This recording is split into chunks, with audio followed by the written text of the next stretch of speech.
Okay, looks like they are both recording now. I'm going to go ahead and share my screen and let me know if you can see it. Fantastic. Let's get rid of this. Okay, so I've got a presentation, some screens that we can run through. This is kind of an odd demonstration because I think you guys know a lot of what's out there. I also want to say that everything is still, we're doing a whole lot of development. So I will just apologize in advance if anything looks like it goes sideways. I'll do my best to keep everything on track. Also, I want to make sure that this is interactive. So as we're going, feel free to stop me, ask questions. I'll try to stop often too and take a break and see if there are any questions along the way. As Kevin knows, two things about me when I do this. First, I tend to get excited and start talking faster and moving faster because there's a lot that I like to show. If I do that, feel free to put the brakes on me. And secondly, because I like all this stuff and there is a lot of detail, I tend to like to drift deeply into the weeds. So if I start covering more detail than anybody would like on some specific thing, feel free to just say, we've seen enough of that. Any questions or requests before we get going? Okay. All right, let's roll.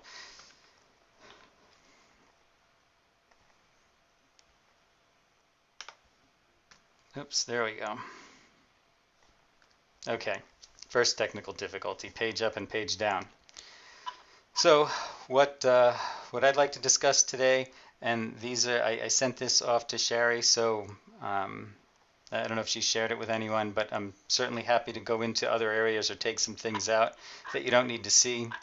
We'll talk about the current uses that you have for command right now, kind of the 20,000 foot view of the entire command suite and its capabilities, potentials that I see that Washington can do with the command suite, the development status of command and the other things that we're working on. We'll do some demos, we'll talk about future development plans, and then what I see as the benefits of using the command suite. And then we can stop at the end for any other questions anyone might have. So the current uses right now, obviously the member management, reporting, the Washington Golf Pass, which seems to be doing well. Almost 5,100 people have registered for the Golf Pass. There's been 746 redemptions, which I think I talked to Kevin, year over year, that's just going to climb. You'll get whatever you have at the end of the year, you will certainly have those the following year. And as more people are aware of the discounts and as you start having more offers out there, you will see an increase in that. And from what I can see, there's about 101 offers in place right now. You use the automated welcome email, so whenever somebody joins, they get an automated email welcoming them. And you also do Microsoft Access queries. So Kevin's probably the only one there. He can download the entire database and then use the Access query tool to create whatever kinds of reports he wants. And then Abel's working on I guess it's a facilities integration on the website, if not the club one as well. If he's not doing the club one, I'm sure that one will follow shortly after. They're both very handy. So this is the 20,000 foot view of command. I'm not going to go into all of it. Like I said, I did send this to Sherry, so if anybody's interested in looking at any of the bubbles, feel free. I just like to show this because it gives a real good idea of the breadth of the command suite. I do want to talk about some of these things down on the bottom here. So this orange box is the command API. This would be, and I got to get srga out of there. The USGA has a fit whenever I say that now. So the AGA website, and in your case it would be obviously the wsga.org, using the command API to access the data in command. That's what Able's doing now. I think there are nearly 100 command API calls at this point that give access to probably 85% of the data that's in command. And the API calls themselves are easily modifiable. I think based on conversations that I've had with Kevin and Abel, with the project that Abel's working on, I extended the API at least a couple of times. The online membership portal is it's a standalone website. It uses the command API the same way that Able is doing, uses the command API to perform all of its functions. ClubSite Pro does the same thing. The ClubSite Pro doesn't have any data in it at all other than a list of the logins, but all the functionality, all the data that it's utilizing is all coming out of command. The member benefits management, Washington Golf Pass, same thing, standalone website using the API to perform its functions. And the third-party websites and apps, literally anyone can use the API to do whatever they want.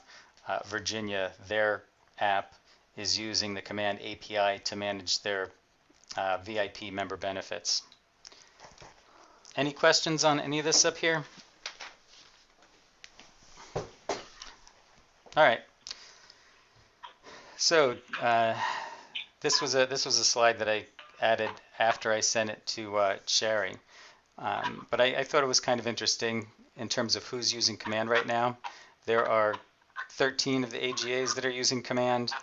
The International Golf Federation, which is the organization that runs the World Amateur Team Championship, they're using command. There are 6 small associations like the Long Island Seniors Golf Association, the Women's New Jersey Golf Association, 6 smaller associations that are using command to manage their memberships, as well as 10 private clubs. When we developed command and we started working with the USGA, and specifically when we created the World Amateur Team Championship registration and management process, we gave the USGA a credit in exchange for letting us use command in the club market or outside the association market. And the reason that I mention that is that it's going to benefit not only the clubs that are using it, but it's going to benefit all the associations that are using it, because all the development that we do on the club side, we make available to everyone, the associations, any development we do on command, other than the big kind of isolated projects like the member benefits management, but things that we put in for golfer registration. The first e-commerce system came out of something that we did for clubs. So all that work that we do, we just incorporate it into the core of command and we make it available to everyone. So these are some of the potential uses that we could think of here that Washington could do with command. The first one, which is one that Kevin's been talking about for quite a while, is have a combined database for the PNGA. And what that would look like is, for whatever associations started working with command, we would develop something that would create a consolidated database that you could primarily do reporting from. So it's not and it would be a copy of command. So all the things that are available in command would be available in this PNGA combined database. And it's there primarily for reporting. It's not something that you would want to, that we'd want to set up so that you could update members, because that would that would create a lot of conflicts. It would be kind of a one direction. We would run a kind of an import process, fill up the PNGA combined database, and then you would be able to do reporting based on that. Golf Pass. there's the potential to expand that beyond just people using their golf pass and um, redeeming offers. That can be turned into a member portal. There's two ways to create a member portal. There's probably a few ways, but the two best ways would be to expand Golf Pass or to use the API and build in like login and things like that, the way that we did for Colorado, the way that we do in the current Golf Pass site. So use those same methods to build the member portal in the wsga.org.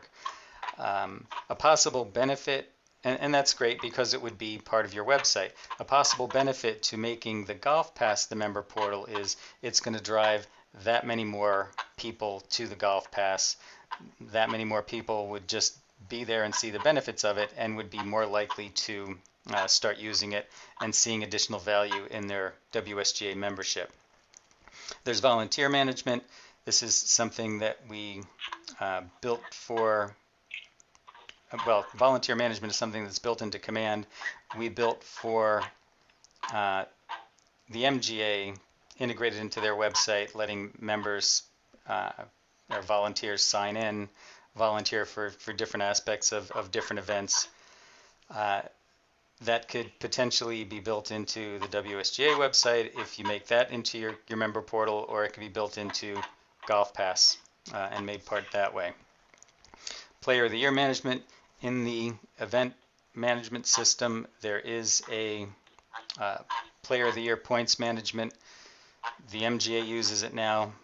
Most of the data gets in there via import of CSV files, but there's a full API that is available that we use for the MGA to do all their Player of the Year reporting on their website. You can also do player profiles.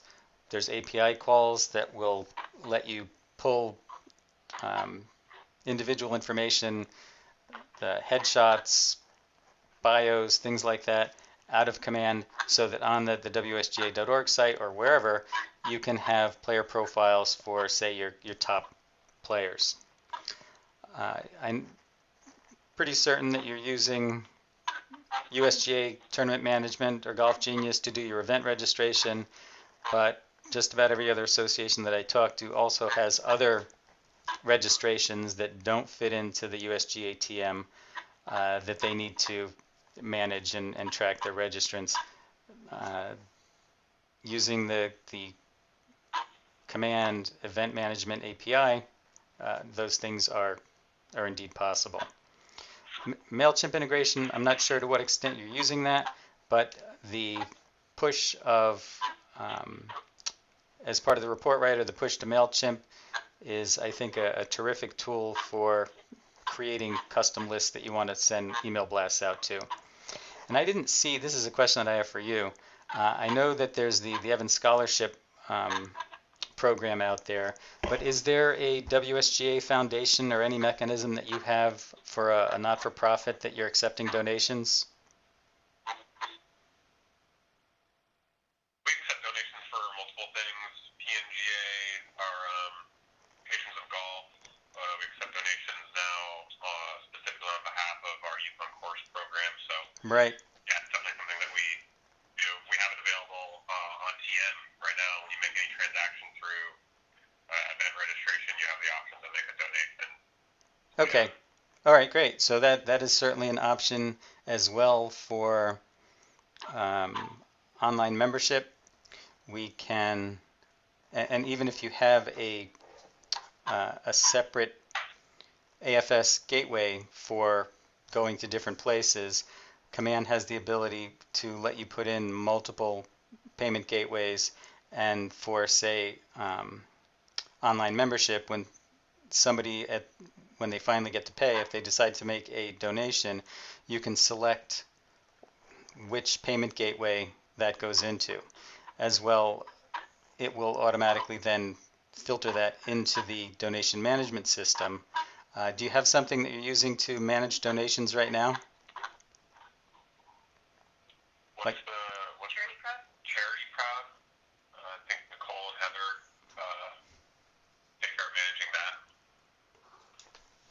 Okay, that's not one that I'm necessarily familiar with.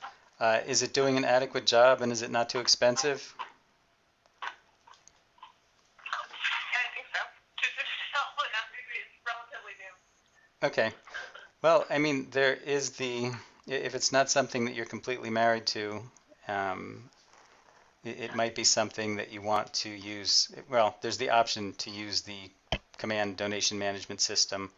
The nice part about that is any donations, at least that go through the command processing, will automatically get tracked in the donation module.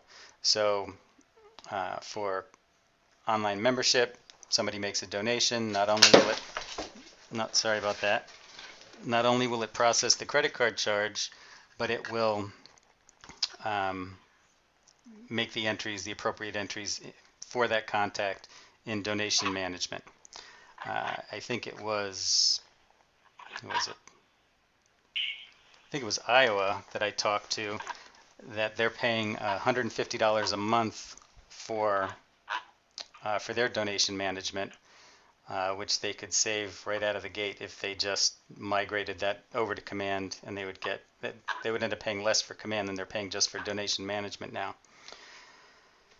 And as well, if you wanted to build a donation page on the WSGA website, you could use uh, the AFS or the credit card processing API calls to actually do the credit card processing, and you can use the API calls for donation management to then track those donations. The only thing that would not get tracked, obviously, other than checks and things coming in that would have to get entered manually, are the donations coming in from Golf Genius. And we're looking now at the Golf Genius API and integrating that and pulling in what we can. I did not notice anything that had anything to do with donations, but then again, I wasn't specifically looking for it, so I can take a look for that as well. Any other potential uses that you wanted to discuss at this point, or questions of things that you thought you might want to try to do?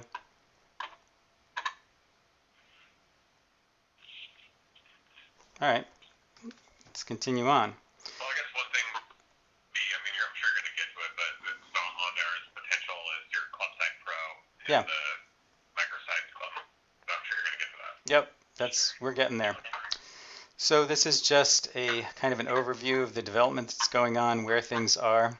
The GIN API we're going to get started on very shortly. That's probably one of the more exciting things. And just so that you know, the way that our implementation plan is going, we are going to set up command so that it will support, because command is modular, we can build a module that is let's call it GIN API version 2. So we're going to have support for the current API and the new API at the same time. So when the time comes, all we'll need to do is, in the configuration for your specific command, we'll just say we'll change the switch from version 1 to version 2, and it will just start processing with the version 2 API. So it should hopefully be that simple.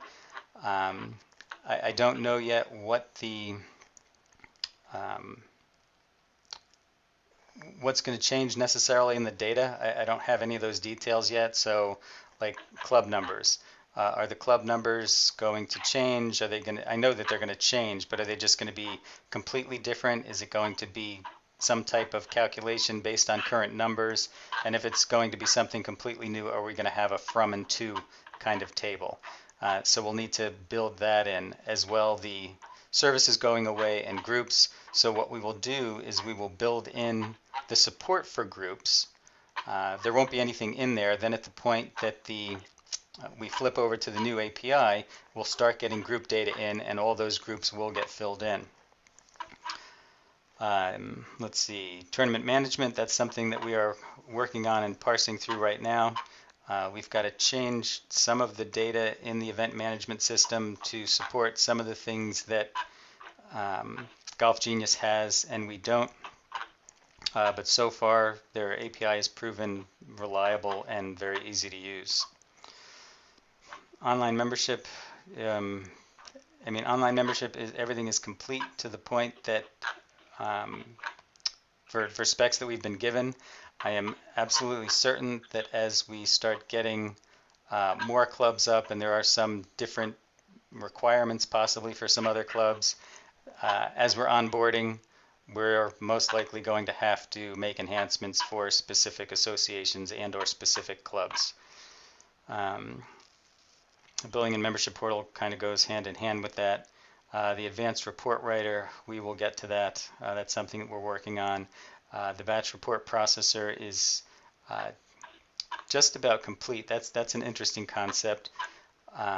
Right now, when you run a report, it will run kind of right in your production environment, and especially once we start getting into some of the advanced reports where you can pull in a lot more data, and some of there's actually a new report writer that we're working on that's pretty exciting. It can be quite taxing for a couple of minutes on the system, which affects everyone else running it. So what we've done is there is, for every instance of command, there's actually 2 instances running. So there's the production, which is what you use when you're logged in, and then there is the batch processing system. So for instance, every 15 minutes, we get updates from the wsga. So that only takes, I don't know, depending on how many there are, it takes from 5 to 35 seconds. But because we're running it on a completely separate instance, there's absolutely no effect on your production environment. So we're taking that, and we're for large queries that you may have, giving you the option of offloading that to the batch processor. Let's see, club billing, same kind of thing as online membership. As we onboard, as we talk to more associations and start seeing some of the specifics that they're doing, and there is actually quite a bit out there that is unique amongst a lot of the associations. We had a conversation with Oregon earlier this week, and we've got a whole batch of enhancements for them. So those should be done in a few days. And then ClubSite Pro, that's going to be something that's continually enhanced. The initial goal for ClubSite Pro was to give the associations the ability to let an individual club have a website that they could post member-only content, and they could sign up for events. So that's all working. We are now, Kevin let us take a look at the eClubhouse. We saw a lot of nice features in eClubhouse that we're now building into ClubSite Pro, such as being able to put in as many custom fields as you want in a registration. So that's, well, we'll get to ClubSite Pro a little bit separately. But ClubSite Pro is something that we are going to be, I think, probably forever enhancing, because there's a lot of opportunity out there. So ClubSite Pro, this is kind of the status of ClubSite Pro. A lot of the vast majority of the, let's call it the member functionality, is completed. We're working on some of the administrative functionality. That is, probably maybe a week and a half out until that is all complete. One of the new features that we're adding that was not even part of eClubhouse is the ability to broadcast text messages. And this is one of the advantages of having clubs use command, and us having technology that we've built for clubs being incorporated into command. This broadcast text messaging is something that we've been doing for years in the club market. So we are in the process of incorporating that into Command, and we're with the intention of making that available to the Club Site Pro people. Let's see. Oh, and in the future, I know that there's clubs out there that use PayPal, and we did look into this early on to see what the possibility was of doing PayPal payment integration.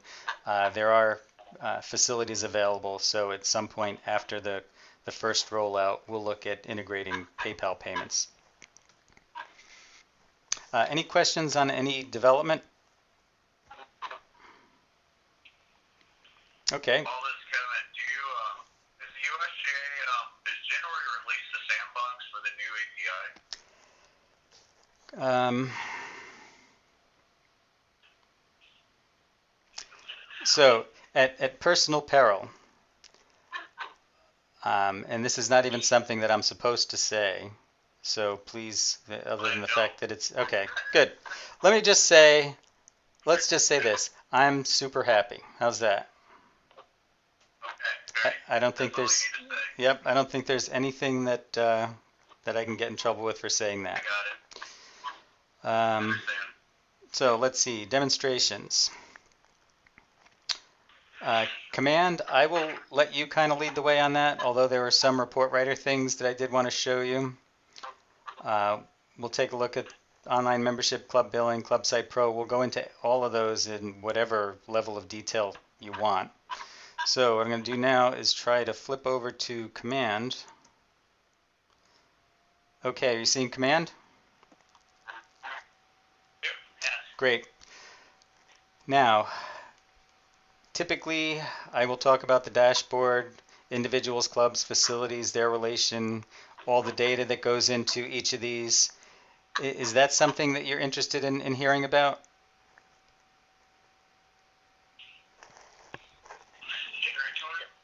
So, I mean, is this something that people feel that they're familiar with, or, I mean, it would be a great time for them to show if you aren't? I think, Paul, the one thing that everyone in this room really is comfortable with, or should be at least, is the individual member management, club management, facility management. We've been using that for a couple of years now. Okay. If there's anything you want to, as it relates to how those things are moving forward with some of the new developments, stuff like that, then sure, dig into it. But the basics of the dashboard, individuals, club facilities, Great. Individual functions, stuff, I think we're pretty comfortable with Great. most of that. Awesome. The only thing that I will point out is that the website integration, so I'm just going to hop into somebody really quickly.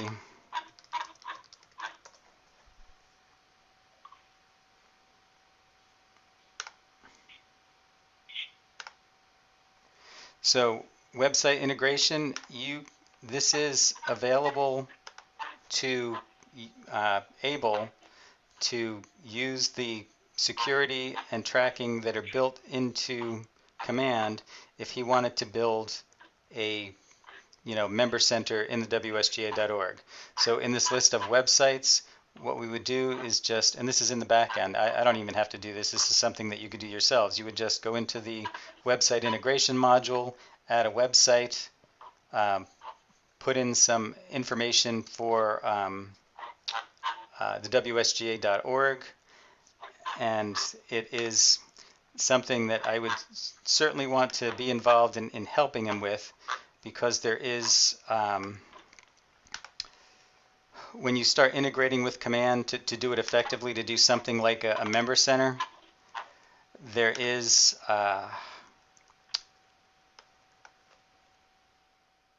an API that you can set up on the client side. So on the wsga.org website, Command will actually at times call the API on your website to do things like, so if a user gets added, and we're doing kind of user mirroring so that a user gets added as well on the client website, Command will call with a very specific format the wsga.org, pass in a username, a password, and groups and things like that, and the wsga.org would take that and create a user in WordPress, kind of like that. So it is a really powerful tool if you do decide to go down the route of building a member center within the wsga.org. So with that, yeah. Do you have any documentation on all of this? Yeah. Because I didn't even realize that tool was down there. Yeah, I mean, It does look. I will send that to you. There are, each module has its own documentation for its own API. So like there's a donation. If you want, I'll send them all to you. Yeah, please. Okay, Send me whatever you got. great. So, So real quick, yeah, just not to, hey, Paul, so you're talking about a hypothetical member center on the wsga.org and the ability to call upon our database to reflect information for a member's record on the website. Are we talking about the ability to basically reflect any type of information that's saved for an individual record in some sort of portal that is editable by the user member, sure. for example? Yeah, I mean, we'll go into some of those screens a little bit later, but like in ClubSite Pro, when a member clicks on Update My Profile, it is pulling all profile information from Command, and when you make changes and you hit Save, ClubSite Pro then uses the API to send all that information back to Command. Command updates the individual's record, and it also, wherever is appropriate, it pushes that immediately up into GHP.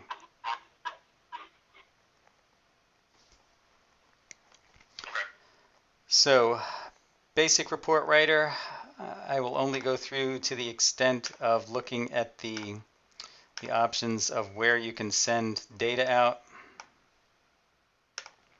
And forgive me if this is something that you've seen already. These are the output options. Comma separated values is the most common. We added XL/XML actually for the International Golf Federation because, believe it or not, comma separated values in certain European countries, it's not separated by commas, it's separated by semicolons, and there's other delimiter issues. So XL/XML seems to be universal. And the other benefit to XL/XML is it doesn't trim, when you open it in Excel, it doesn't trim leading zeros. So out here, where there's a lot of zeros in the beginning of zip codes, XL/XML, and the zeros are in the comma separated values file, but for whatever reason, when you open it up in Excel, Excel determines that it's a numeric cell, and it chops off the leading zeros. And this is one of those examples of me getting deeply into the weeds. You can spit it out on screen, which isn't the prettiest thing, but if you just have a couple of columns, it's not the worst thing in the world. You can have a box created that just dumps all of the email addresses in so that you can copy and paste that into an Outlook email if you want to send out an email that way. You can send it to a MailChimp list, and this is what that looks like. Within Command, you set up your MailChimp lists. There's like list IDs and things like that that you have to put in. So you set up the MailChimp list in the external email module, and then when you go to send to a MailChimp list, it will appear here. And then this batch is, as I'm sure you all know, in MailChimp, when you pay by the number of email addresses.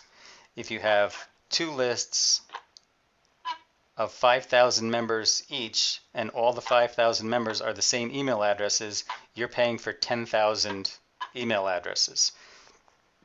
So what we can do is in your list, you create a custom field called batch, and then when you just type whatever you want in here. Something like that. So whatever you type in here, it will send to the MailChimp list and update that field so that you can go in and create a segment out of it and send out a mass email to the people in that list.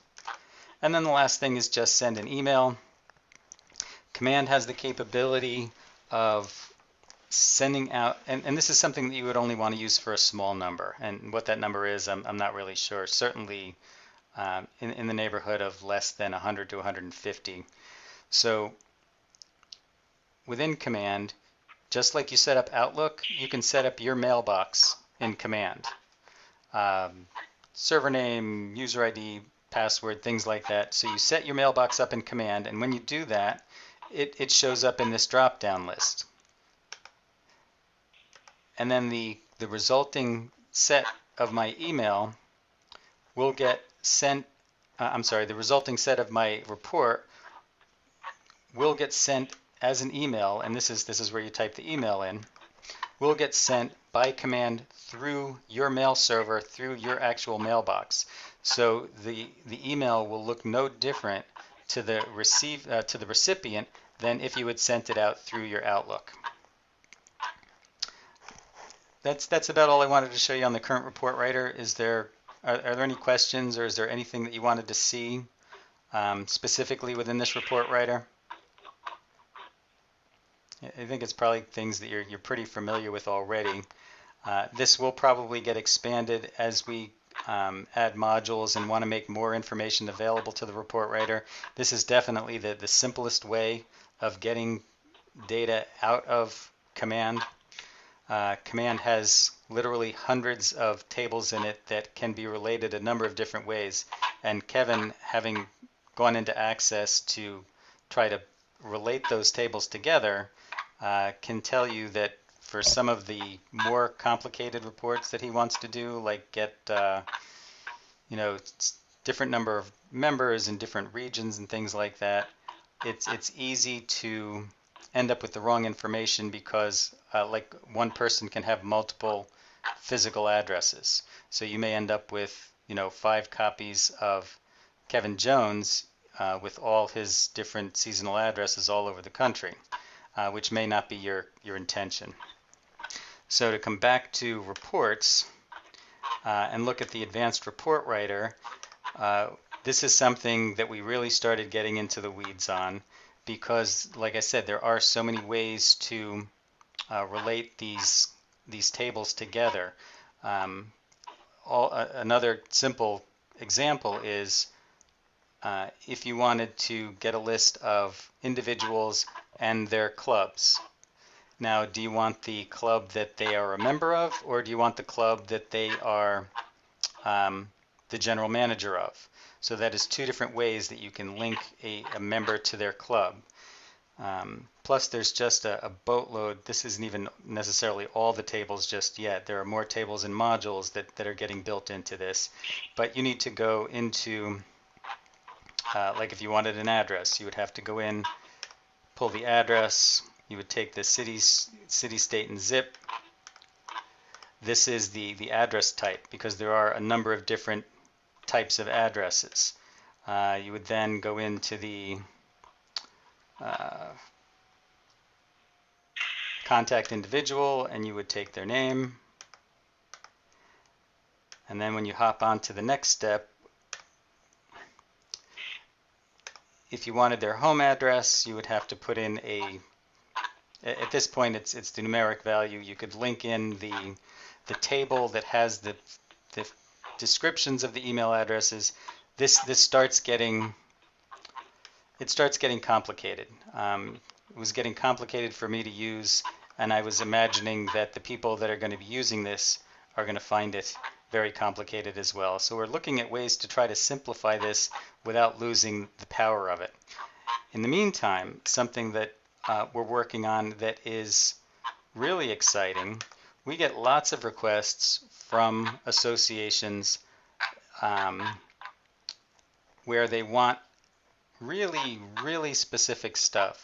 So to give you an example, we're working on something for Virginia right now where they want to know who all their they want to know all the people that had a VIP card this last year but didn't buy one this year, and only want people who are not currently active members. I think they're not members of any clubs right now. So that is something that I cannot imagine a report writer that we could build where an ordinary human, other than possibly Kevin, could build this report. So typically we will just, we'll create a query, we'll run it against the database, and we send them the query to hang on to in case they ever want to run it again. And then they just send it to us and we rerun it and we send them the data. What we have here is a place that you can just essentially dump a query, and this could be a query that was built in Access. So if Kevin's building queries in Access and he has something that he likes and is, might want to get run over and over again, he can just take that the SQL of that query, dump it in here, save it as an SQL report, and then anybody can run it at any time against live data. That's the other kind of downside for Kevin running Access queries. It's only accurate from the time that he copied the entire database down. So this gives him the ability to run his queries against live data whenever he wants, as well as sharing that with anybody else at the association that might want to run that report at any other time. That's about what I had for reports. Yeah. Is it possible you could add like a SQL statement generator there for people other than like Kevin or I who don't know how to write in SQL? Well, So if they wanted, that's what the advanced report writer is going to be. For somebody that has no idea how to write anything in SQL, to kind of just build a report having access to all the data. There are some complications there that we're trying to work through, but that's the point of that. This is so Kevin really doesn't necessarily know how to write things in SQL, but he uses Access, which essentially builds a SQL statement that can just be dropped into here and run and saved, and then anybody can run it. Paul, can you save SQL reports to command right now, just like you can save basic reports? Yeah, you will be able to. This is still there's a little bit of risk here that we're eliminating because instead of like running a select, you can run an update, which we never want anybody to do. We don't want anybody running SQL update queries in here. So we've got a little bit of security to work out. But then yes, it'll be the same thing. You can start a new report, you can save them, you can search for them. So yes, you can save them. You'll be able to put shortcuts on your dashboard for it. It'll operate the same way as the basic report writer in that respect. Right, because what I'm doing in Access right now is basically saving kind of generalized reports. Usually work with you or Kevin to get a report Right. built, and then I can tweak the details of that report for like if Maryland needs to reach out to mid-AMs that are active to Right. promote a championship. Right. So you have a handicap and an age, that kind of thing, and then I can just edit the parameters of those searches, but not like the framework of those searches. Right. Yeah, It's like convenient, but it's you still have to rerun update all the data too.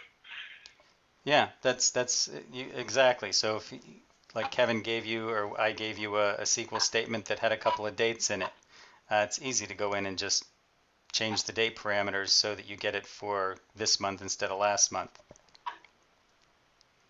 Yeah. Any other questions on reporting?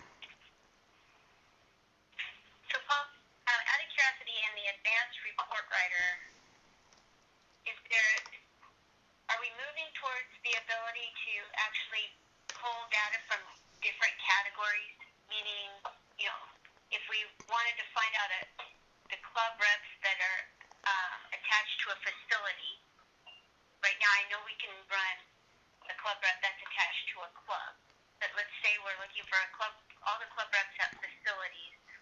For some of these things, we've needed maybe club reps at a certain county. We'll run multiple reports and then we kind of need to combine them. Why do you have to do that? Just out of curiosity.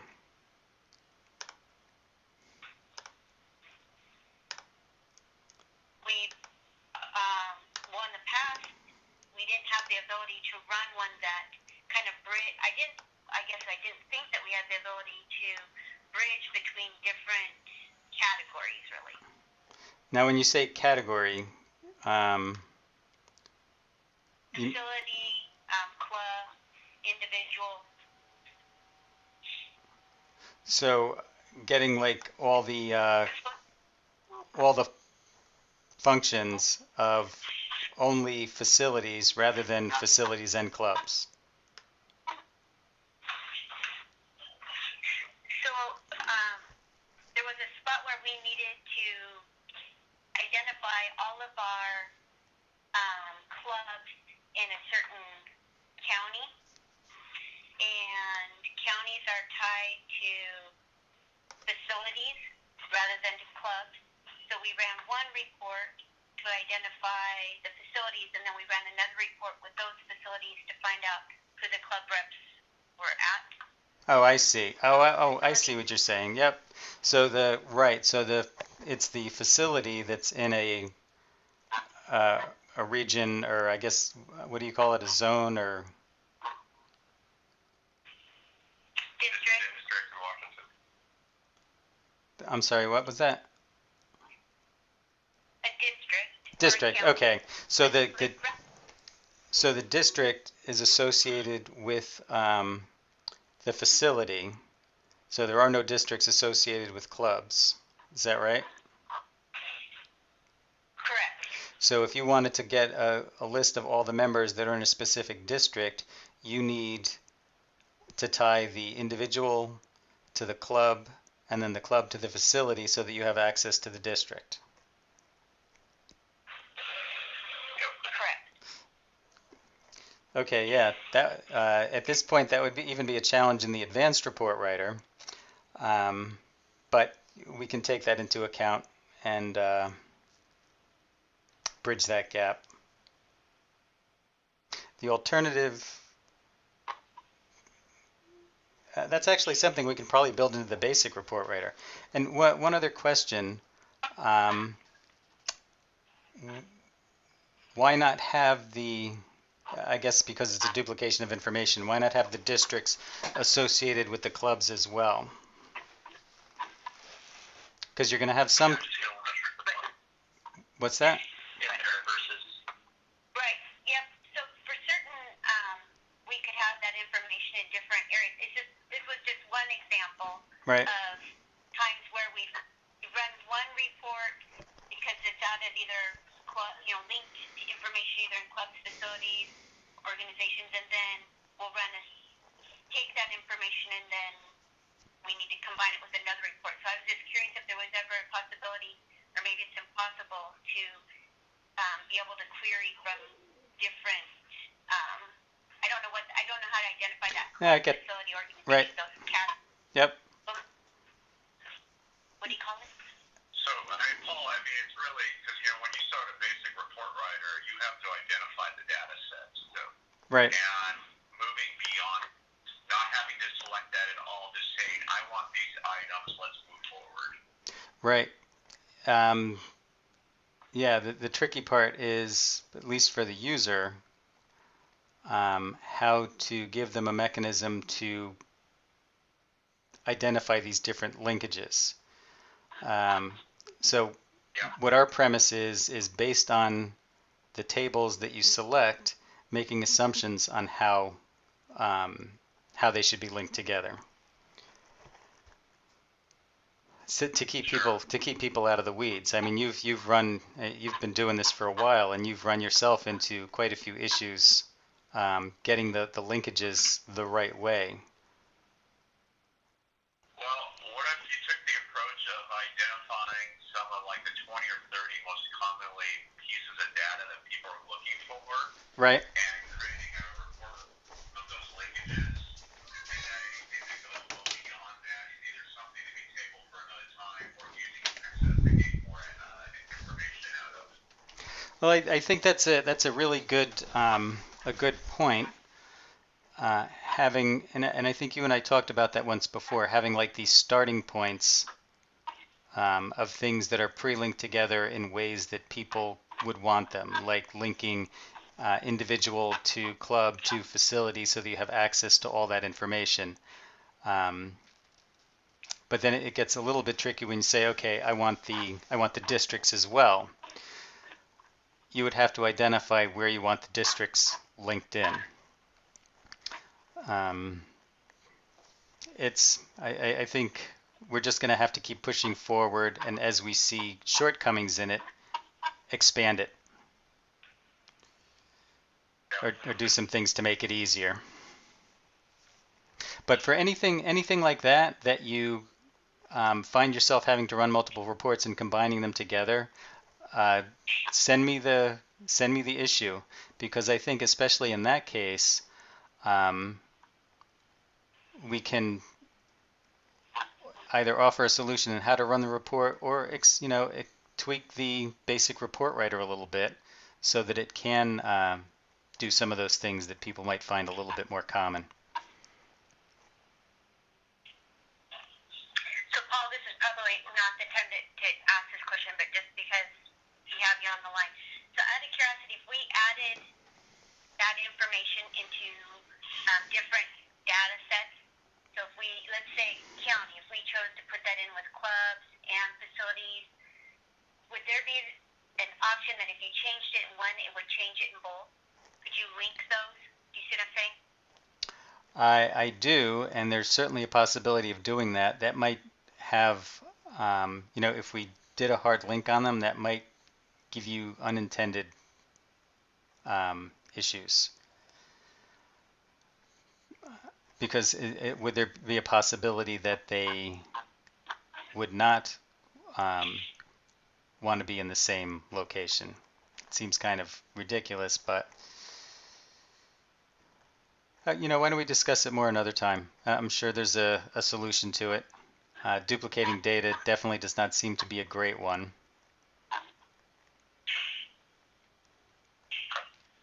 Great, thank you. You're welcome. Anything more on reports? All right, let's see. I think we're good. Excellent. Online membership. So,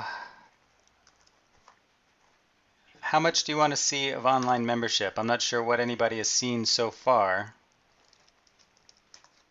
We can run through some of the. I think you've probably even seen this screen. This. Well, we've got actually quite a few people in here that have not seen this. Oh, okay. All right. So, let's take a look at a club and what a membership looks like.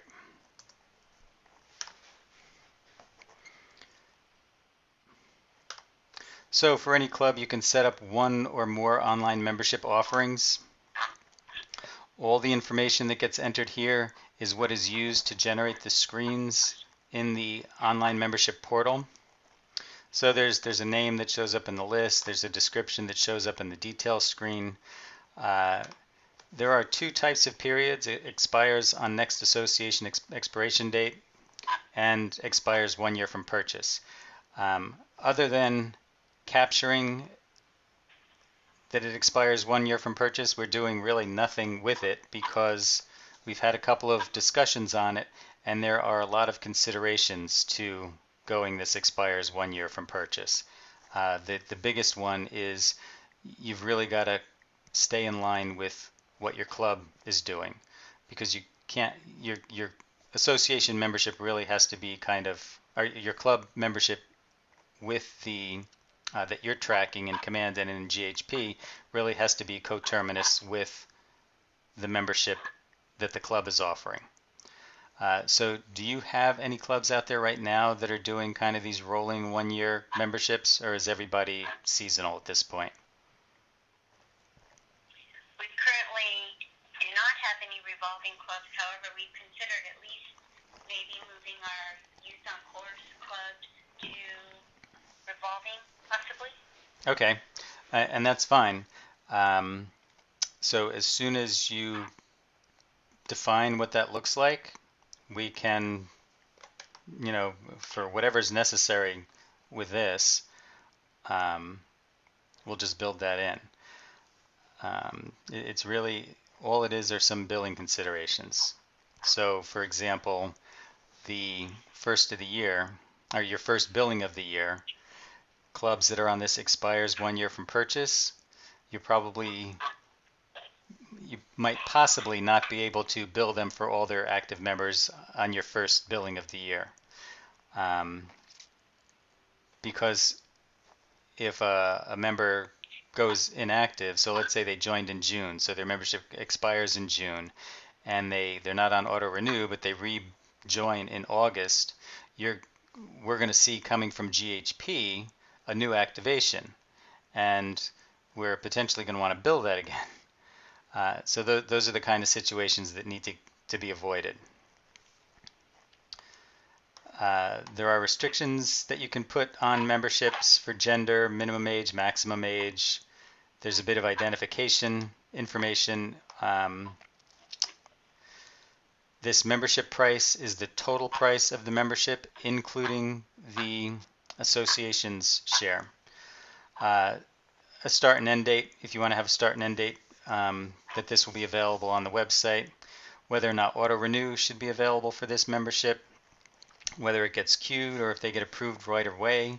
Do you have any clubs that don't accept members immediately, that they need to like review them and accept them? We do have a few clubs that prefer to approve. Okay. So that's a process for them to go through.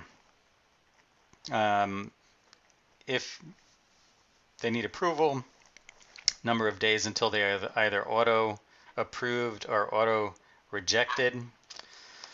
Whether or not it's available online or not. All that means is whether it's going to show up in the search results or not. So you may have clubs that you don't want to just make memberships available to the general public based on that search, but the club may want to offer renewals or joins themselves. Each membership, there is a link that you can use or give to a club that will go directly to the join screen for that club. So the join online could still be available, but it won't be made available to the general public. The payment gateway, association fee, you can have multiple association fees. I believe yours are all the same, other than like the Youth on Course, which there is basically no association fee. Whatever fees there are just go directly to you. And that would be the same thing for like e-clubs. E-clubs, there is no association fee associated with it because the entire fee is yours. The welcome email,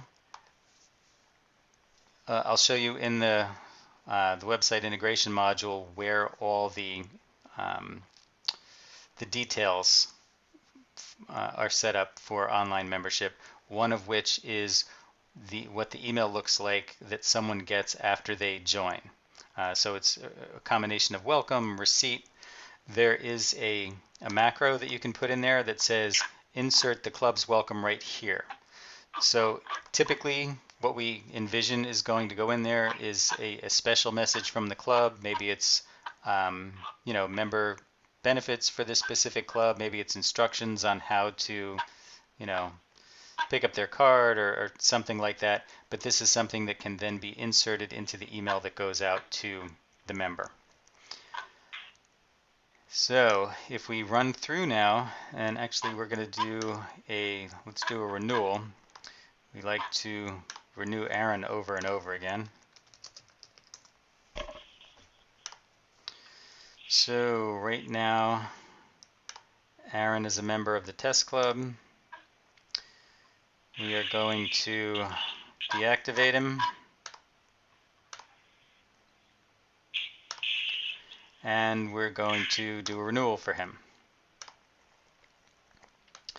Right now the search just returns everyone. It just makes it a whole lot easier to have people testing. So we select a club. There's an age restriction, so I have to confirm that my age is between this and that. You can have add-ons These are two association add-ons. That's something that actually Oregon is looking at using to be able to let people just kind of add on a golf passport as they're joining or renewing. So we can do a $50 add-on. So I'll join this club. If the person's in command and they, have a GIN number, whatever, even if they don't have a GIN number, you can just use the right side here to search for them. If they are not in your specific command, but they're in another state, we could just search based on first name, last name, or GIN number, and you would just put in, whatever state, and it will do a nationwide search or a state search for that person. So we're doing Aaron. And our goal here in this information that we're capturing is to return as many options as possible. So if my email address is changed, I don't want to not show a result just because the email address doesn't match. Or if I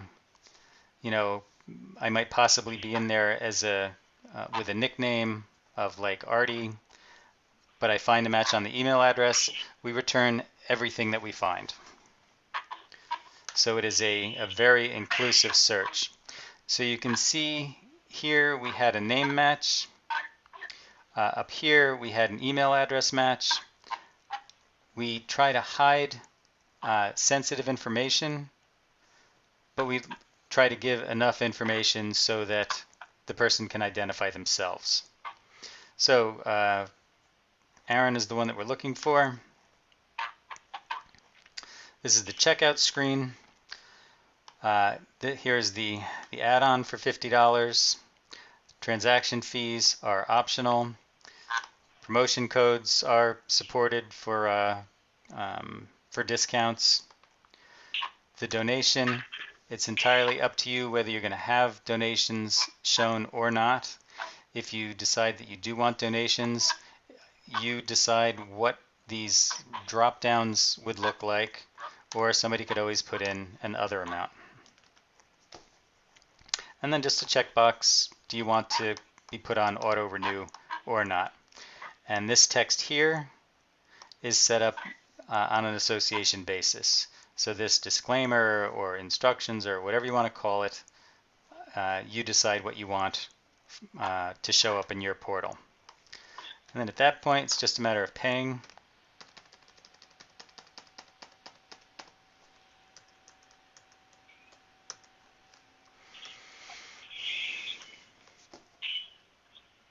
Put in our credit card information, submit the order. So what's happening now is being reactivated. That membership is being reactivated in Command. Command will reactivate it in GHP. Now that we know for sure who this person is, or at least for sure that this person was willing to invest $100 and whatever dollars, we give them the opportunity to update their profile. And all this text right here, including the click here to update your profile, that is configured on an association by association basis. So you can have this say whatever you want. You can have the link say whatever you want. This will look however you want it to look. So we will click there. The team decided they did not want to let people change their last names. So you're only able to change your first name, birth date, address, email address. So he's at 8 Main Street now. We will make it 9 Main Street. We'll click Save. If we go to Aaron's address tab, you can see that when we came in, he was at 8 Main Street. If I click on the address, his current address is showing as 9 Main Street. Any questions on any of that so far? So, Paul, out of curiosity, in going through this process, if GIN were down, what would happen? If GIN were down, Would we spend money? from the beginning of the process, there's a choice of what we can do. From the beginning of the process, um, it will, we're planning on just having it shut down. Um, there's some options, queuing the stuff and processing them later.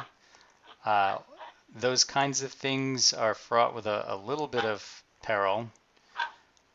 Um, but we're opening to doing whatever the committee wants us to do. But for right now, if GHP is down, um, we close off the process of joining and renewing.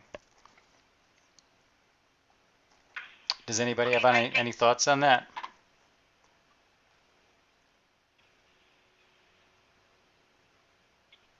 But it's, Yeah, I think that as long as a message pops up that says, because I guess I would have a concern if it's putting them in a queue and a person continues thinking it's something on their side and they continue to try, that there's a possibility that a few could pile up there in the queue, right? So that when it does come up that more than one transaction would go through. Well, see, the thing is we have to process the credit card charge right away. And then we can, if it's just a renewal, that's not a big deal. It's not a whole lot that can go wrong there. We can certainly stop them from processing over and over again because we'll know that there's a transaction out there. And for that matter, if somebody tried to renew again, it looks in command to check their status. Command would show them as active, so they would not be able to renew multiple times. So that's really not an issue. The issue is really for new people. How we deal with that, and it can get a little bit sticky. Or we just cross our fingers, Jen won't go down. Yeah, that's not a terrific option. I think it's better that we do it like right in the beginning, do a query to see if Jin is up, and cross our fingers that in the the 3 minutes that it takes this guy to get through his join or renew, Jin will stay up.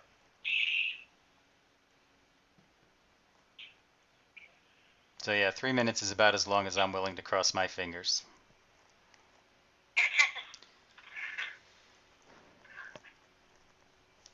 All right, let's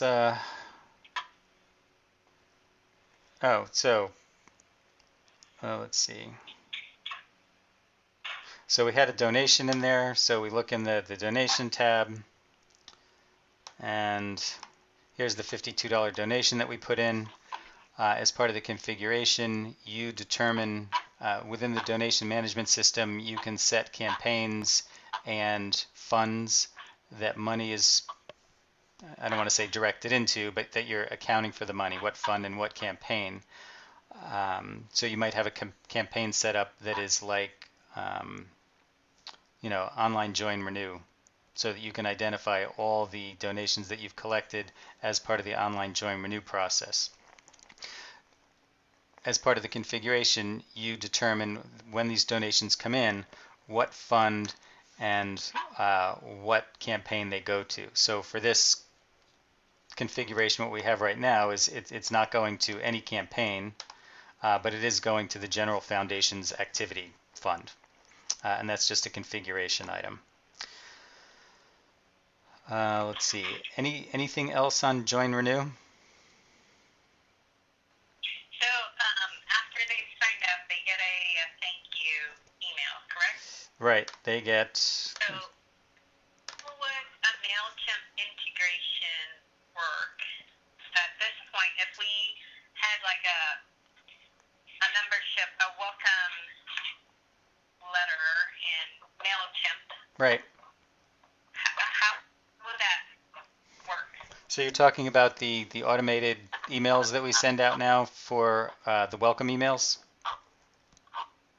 What if that was in MailChimp? We developed a visual in MailChimp saying, thank you for joining, blah, blah, blah, here are your benefits.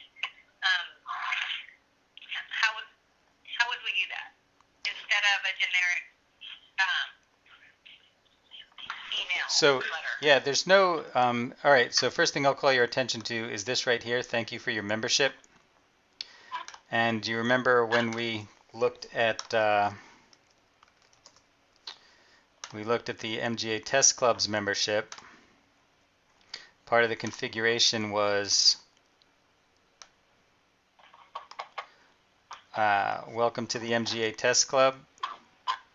Oh, here it is. This piece right here. Welcome to the MGA Test Club. So this email is not a stock email. You designed every single part of this. If we can take a look at.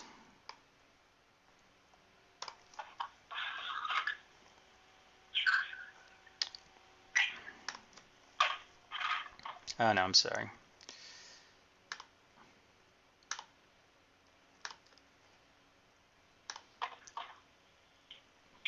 So if we look in this is the MGA membership website. This is all the configuration that goes on for that. This is the e-commerce receipt. You can put in here whatever you want. You can include images.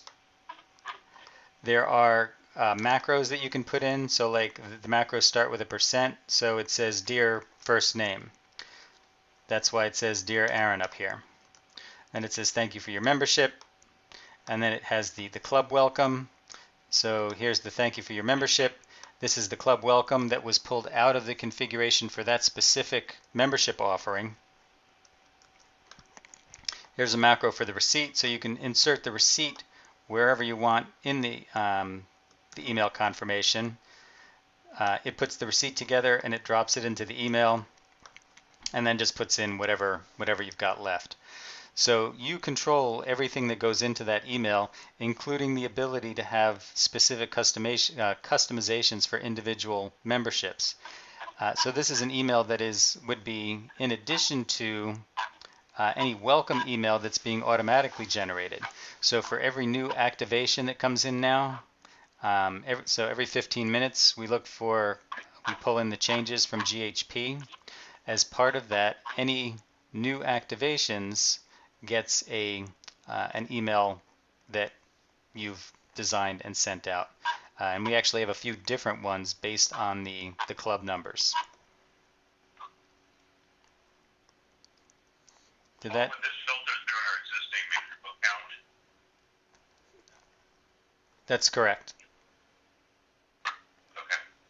So, right. So this email, part of the configuration is what mailbox is going to be used to send out these emails. We would select, you could have a separate one set up for it, but most likely all of them will go out through Mandrill using the same or unique email addresses, whichever you want. So looking a little bit further down, just to really bore you to tears. So like the auto renew message, this is where you put in the auto renew message. So if somebody clicks auto renew, it tosses that text in there. Lots of other emails. So remember when we clicked on the donation drop down and there were a couple of predefined amounts? This is where you define those amounts. Any questions on any of that?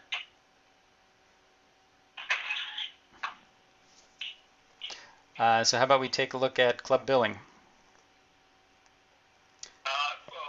Well, you mentioned that Join was also a part of website integration. Yes. Did I misunderstand? No, that is absolutely right. We haven't really seen much of the website integration so far.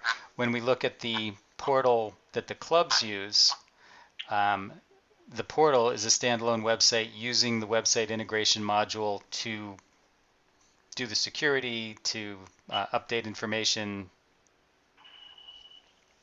process the payments, everything.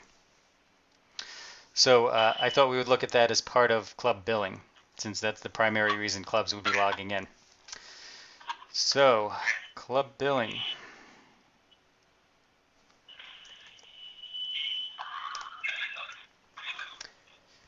Go back to clubs. Look at the MGA Test Club and take a look at accounting. So we've obviously been doing a lot of test processing with this club. Here is the initial invoice.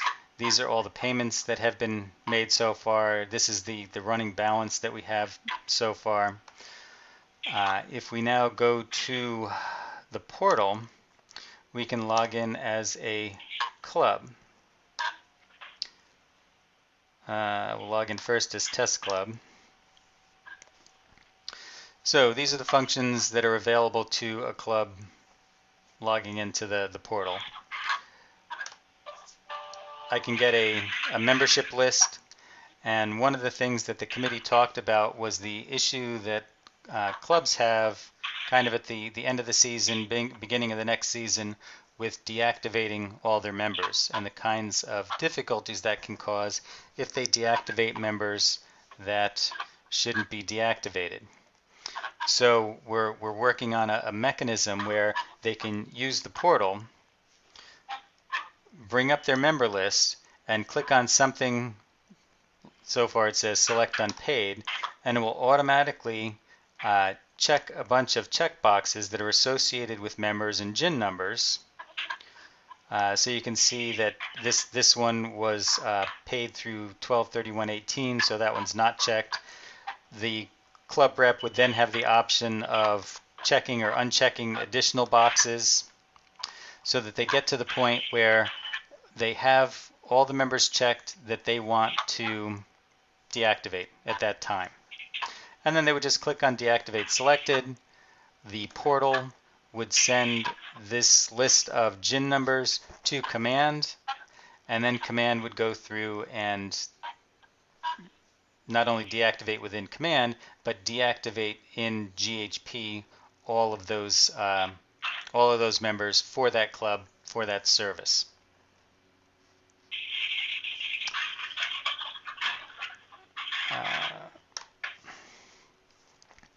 The memberships tab, this is just a list of the memberships that are available online at the current time.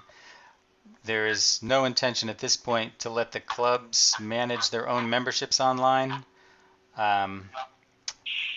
It's something that the association would manage centrally for any clubs that want to participate. I can take a look at the online statement. These are all the transactions.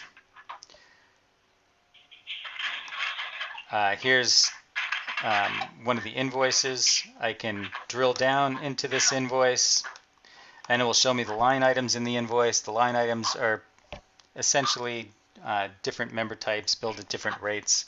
There's just one line item here, regular members. I can drill down into that.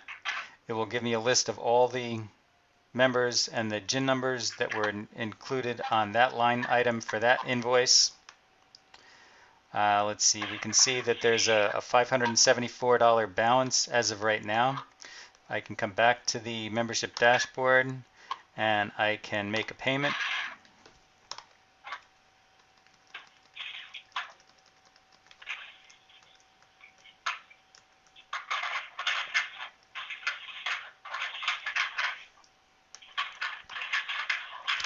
And let's make it for $35. So again, this is using the command API to process the payment. So if I come back to my online statement, I can see my $35 payment, the reduction in my balance. If I come back over to command and I refresh my accounting tab, I can see my $35 payment and the reduction in my balance. Let's see.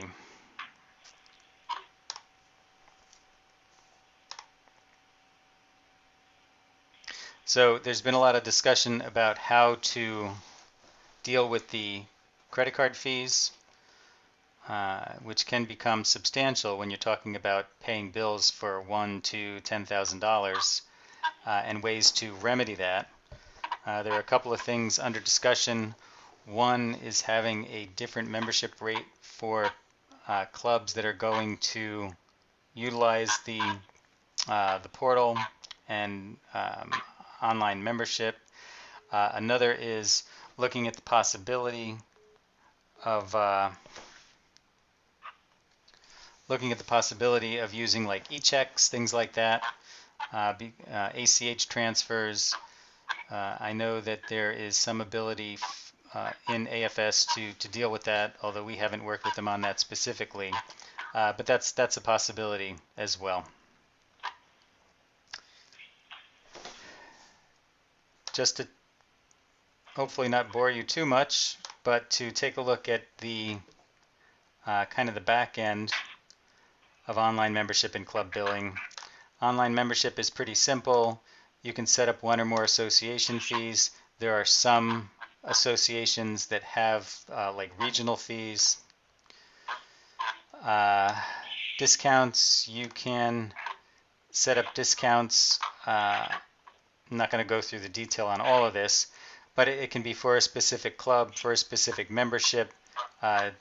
Availability start and end date, it can be limited based on age. The add-ons are the same thing. Looks really very much the same as the discounts. And these will get automatically added into the invoice and processed in the credit card processing. Then let's see, club billing. It's a little bit more complicated. So in the master, there's just, if you have a minimum number of members that you're going to bill for, and this has nothing to do with the GIN minimum. There are associations that say, if you've only got 50 members in the beginning of the year, we're going to bill you for 100. And then in the catch-up process, we'll make that right with you, assuming you get to our minimum. And the first bill percentage. There are some associations that will only bill like 50% of your membership on the first bill, and then they'll do a catch-up on the second bill. We've also found that there are associations that do something called a pre-bill that have nothing to do with anything other than in the first billing, that's how much we're going to bill you. And then they take care of catch-ups after that. There's also an annual dues fee that we heard about from one association, but that was just during a demonstration call. We don't have any real details on that, other than they also have some type of an annual dues associated. Billing schedule is pretty simple. We do need to expand this a little bit. Right now we just have one billing schedule. There are some associations that have multiple billing schedules that are, I think primarily, from what I've heard, they are based on either that the public clubs and the private clubs have slightly different billing schedules. It doesn't matter to us how you use them. You're going to select a single billing schedule for each membership in the system. And then your rates. For each rate, you can have multiple different member types associated, and those are your different rates. That's about it for the kind of the back end setup. Any questions on anything that we've seen so far? This is Heather. Hi. Hey. I probably actually have a ton of questions. Okay. And I'm thinking maybe it'd be better we schedule the time offline, because I'll have questions reporting accounts receivable, how we're going to report revenue, Right. email distributions, adjustments, and all that fun stuff. So I won't make anybody else. Okay. Listen, go And, and that, I know that we're going to see a lot of that as we prep people for onboarding.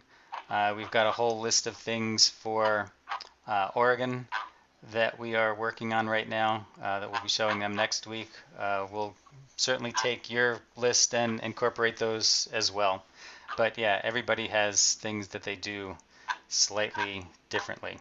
And from my recollection of our conversation, you primarily just wanted an export file that you were going to pull into QuickBooks, and you were going to run the invoices out of QuickBooks.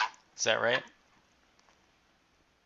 At this time, yes, with this system. Okay.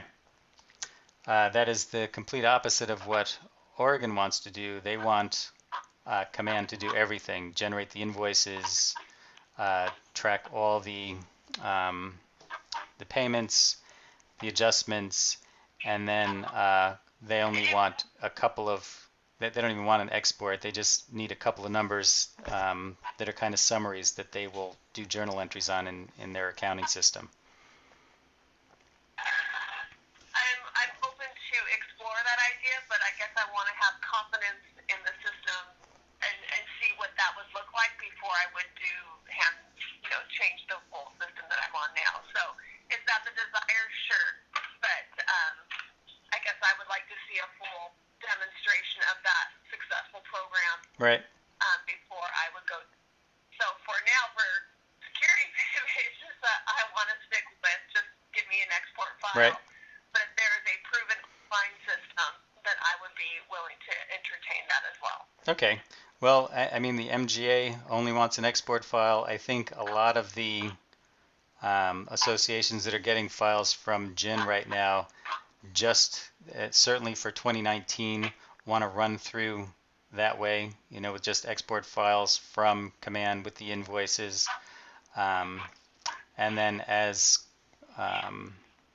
we flesh out with Oregon how the billing's going to look, where it's taking care of everything.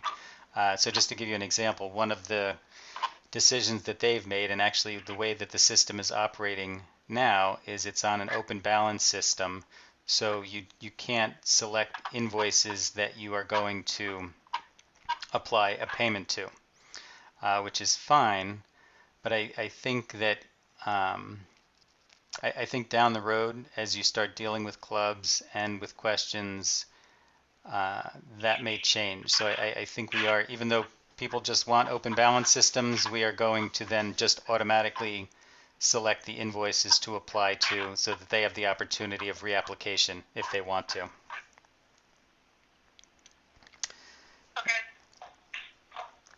Okay. Anything else? All right, let's have a look at Club Site Pro. Yeah. What are you rolling into now? Sorry, I can wait, but... I was just going to go into Club Site Pro, but I'm happy to talk about anything you want. Okay. Go for it. All right. Ask my question at the end if you more. Hey, okay. So Club Site Pro, let's log out. The concept of Club Site Pro is we set up a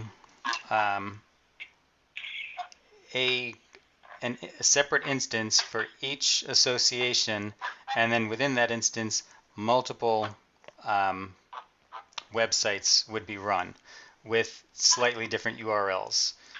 So it would be the club followed by something consistent, and more than likely it's going to be it would be something like homecourse.wsga.commandsystem.org, something along those lines, so that they are consistent.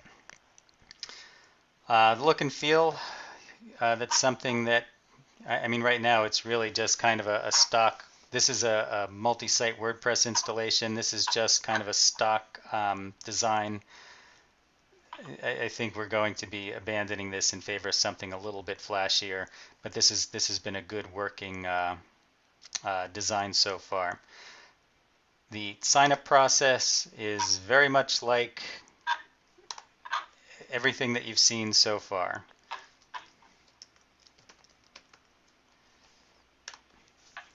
You do a search, gives you a list of options, you pick one, and then you just go through the sign-up process. From that point forward, you're just logging in. So we will first, we don't even need to bother logging in as a member. Let's just log in as one of the administrators. So you would go into Command, you go into the Club Site Pro tab for a club, create a website, and it will take there's in each installation there's going to be a complete, call it a template website, complete with pages that are kind of generic about pages, so that when a site gets started, it's filled out with content. So all the whoever's administering the site has to do is go in and just start editing text for the most part, and maybe changing out some pictures. So Can we create our own custom theme for the parent thing on this? yeah, We can have access to that. you can certainly have access. There is going to be some kind of some hard-coded pieces in there, like this logo is pulled from so there's a command API call that goes into the club, and associated, you know how associated with the clubs you have images, right? So you can have logos and beauty shots. So rather than have the whoever the administrator is have to deal with that, it's going to pull that out of Club Site Pro. I'm sorry, it's going to pull that out of Command. It'll pull the club name out of Command, so that the theme, let's say once the basics of it are complete, you can do whatever you want to it, as long as you maintain that, those core pieces. Does that make sense? Yes. Okay. Let's see. So this is the member homepage. Member homepage is nothing that the administrator will ever have to deal with. It is generated completely by the system. Because I'm an administrator, I have this admin link. So each of these tiles here has information that is generated by Club Site Pro, pulled from Command. So this tile here is just, kind of identification. It's got the name. That's my name, test admin. GIN number, handicap index, if there is any. There's none for this GIN number. Quick links. Quick links is something that you publish centrally in Command. It can be whatever you want. And each instance of Club Site Pro, each of your clubs, uses the Command API to pull that in. And I'm here doing a lot of hand signals in case you didn't realize. You're missing some of the effect here. So it pulls it from Command and drops it in there. Member Center, it's just a bunch of links that, go to obvious functions.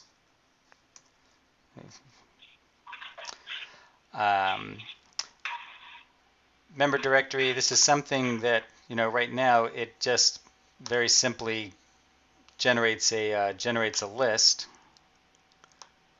It can be expanded.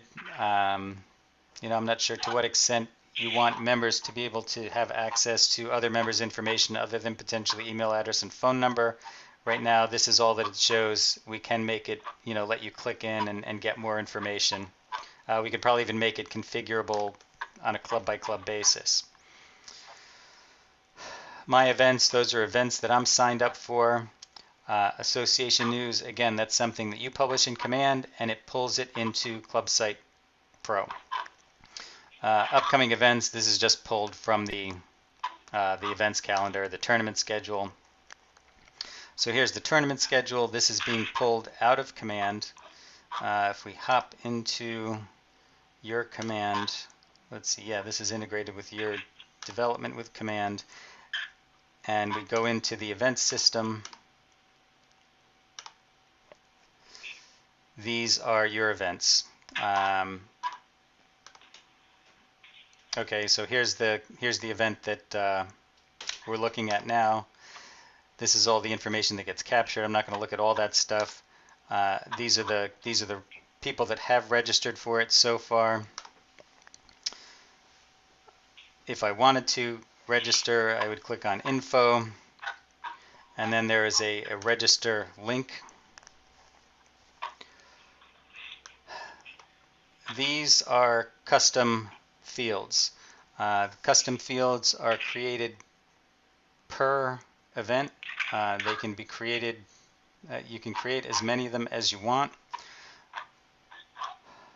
And then obviously credit card information. If we go into the add a tournament or add event, you see all this information that we capture. I'm not going to go through each and every piece, but they line up with all the event information that is captured in command. So when somebody creates an event, this information is not stored in ClubSite Pro. It's stored in an event in the command system.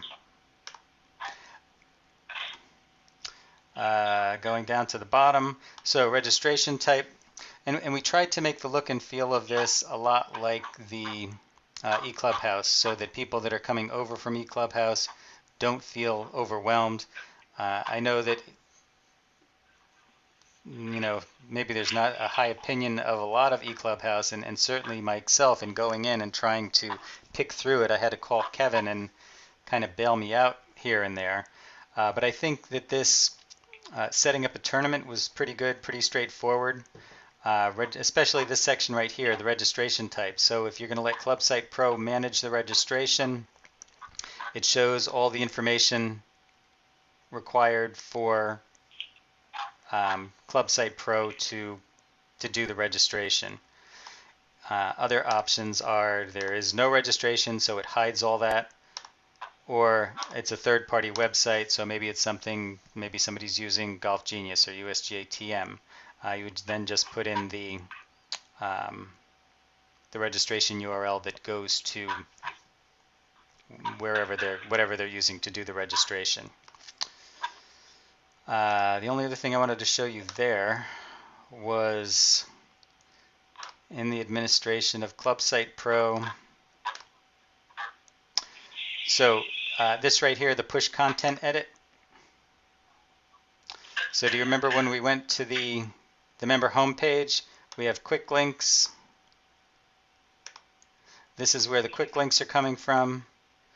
Here's the association news.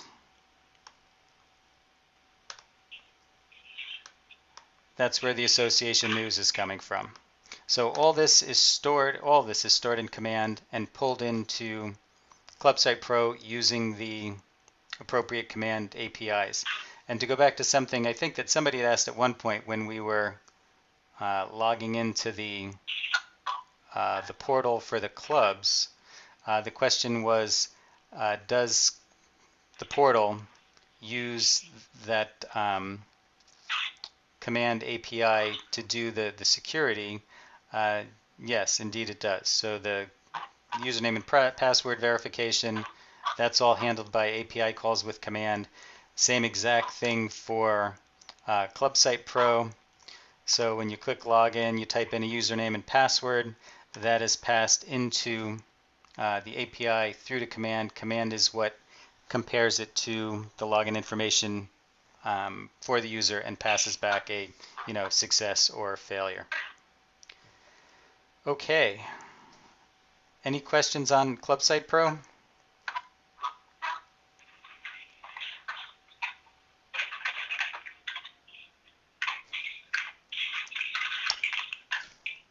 Doesn't seem like it. Okay.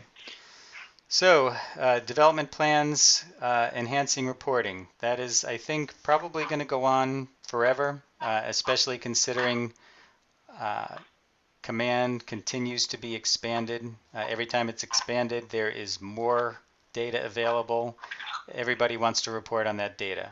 For that matter, we've already had a request for data that is planning to be imported from Golf Genius reporting capabilities on participants of tournaments that are in Golf Genius. So we've already got a request to expand the report generator to allow people to report on that for things such as when I have a tournament coming up this year, I want to send out an email to all the people that signed up for that tournament last year. Things that will be very easy to do once we have access to, or once we get all the data pulled in from TM. Club Site Pro, lots of opportunities there to continue enhancing it. We have a mobile app that we're finishing up for our club websites. That is then going to be expanded, or I guess new API calls written so that they can integrate with Club Site Pro. And then I think that kind of begs the opportunity of the app that was brought over to integrate with Club Site Pro to service other needs of the association. So for example, if we log back in here and we come to the member home, we've got this content that we are pushing from the association's command into Club Site Pro.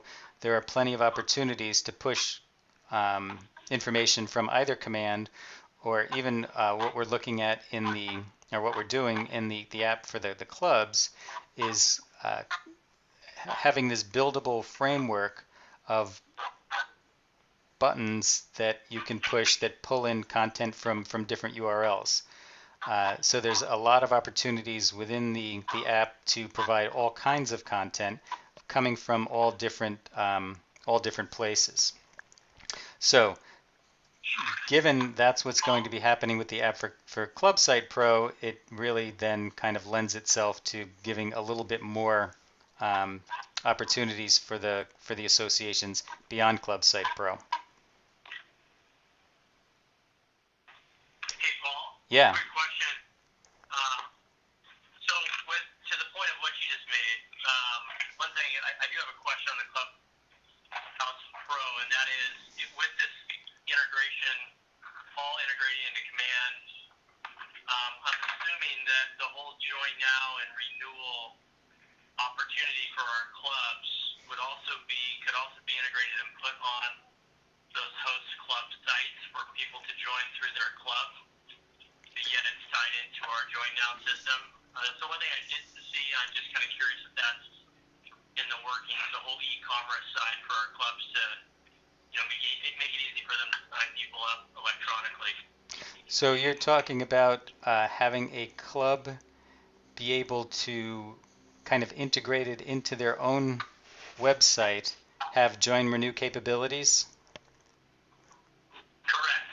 Yeah, I mean, they will be able to join through our website through your join now, but if the men's club or women's club there is pushing membership and that Club Site Pro, it would be beneficial to have the opportunity for people to join through that club site too. Oh, you're talking about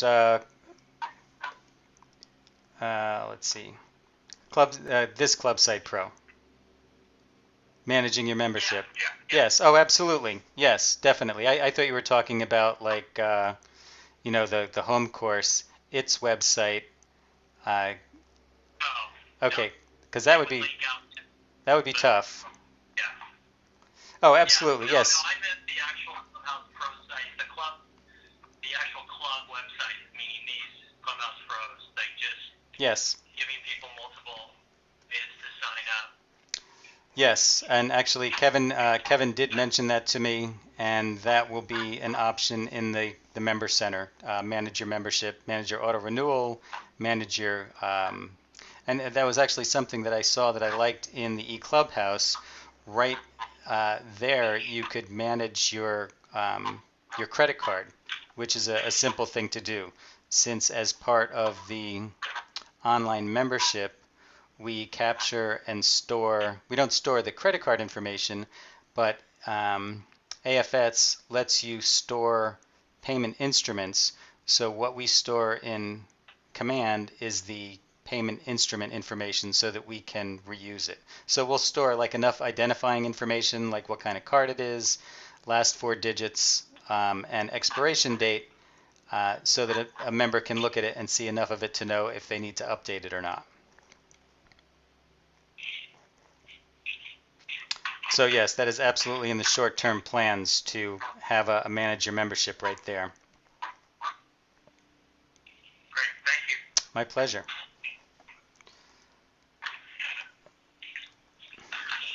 So this is something that you have already. Sherry had asked me for this a while ago. This is just the pricing. I don't know if you wanted to discuss this at all. Okay, it's pretty straightforward and simple. These are the benefits that we perceive to using the command suite. One, the USGA has actually been showing greater and greater commitment to command. I am getting a lot of attention now, which is really terrific. I think what's starting to happen now is I'm guessing that some of the pressure is coming off of the, having all hands on deck for what they're developing, and we're just getting a whole lot more attention from them. And Synergy has been for years committed to this product, not only as a service to the associations, but as a service to the private club industry that we serve. The API is, I'll send it all to Abel, but the API is vast, and it's easily changeable, like we did for Abel a couple of times already. If there's additional information that he wants, or he wants a call that kind of doles it out slightly differently, or different search parameters, it's easy for us to do, and we're more than happy to do that. The Golf Pass that runs, its data is entirely dependent on command. And the cost, I think the costs that were agreed upon and set with the USGA are fair for what the associations are getting. It's low, I guess you would consider it in the industry. And the other thing is, you're not going to see any nickel and diming. Every little feature that we come out with that we didn't develop for the USGA, that we developed for the club industry, or developed for anyone, we're making available to everyone. And it's not like, anytime you call with any kind of request or help that's outside general support, we don't start the egg timer and send a bill.